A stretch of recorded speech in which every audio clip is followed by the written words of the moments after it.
কিছু সম্পর্ক অনলাইনে তৈরি হলেও তার প্রতি ভালোবাসাটা অফলাইনে থাকা মানুষের চেয়েও হাজার গুণ বেশি হয়ে থাকে। চ্যাট করতে করতে ভালো লাগা তৈরি হয়, পরে তা এক সময় ভালোবাসায় পরিণত হয়।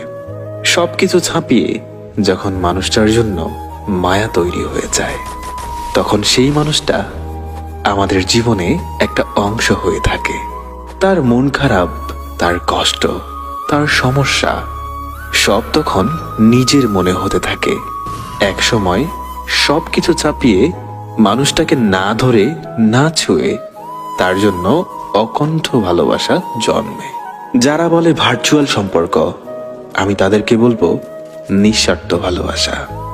কারণ যার জন্য কোনো এক্সপেকটেশন থাকে না, থাকে শুধু অসীম ভালোবাসা। সেই ভালোবাসার নামই হলো মায়া। যে মানুষগুলো দূরে থেকেও একে অপরের জন্য ভাবে, একে অপরের মন খারাপ এবং অভিমান বুঝে একে অপরের পাশে থাকে, তাদের ভালোবাসায় কোনো স্বার্থ থাকে না। যারা চ্যাট লিস্টে 10টা মানুষের সাথে কথা বলে সম্পর্ক করে থাকে, আমরা বরং তার নাম ভালোবাসা না দিয়ে অনলাইন ডেটিং দেই। ভালোবাসা কেবল একজনের জন্য তৈরি হয়। বাস্তবতা শুধু ছুঁয়ে গেলেই ভালোবাসা হয় না। ভালোবাসলে ভালোবাসার মানুষ থাকে সবটা জুড়ে, সেটা অনলাইন হোক কিংবা অফলাইন। তার জন্য মায়া থাকে সীমাহীন।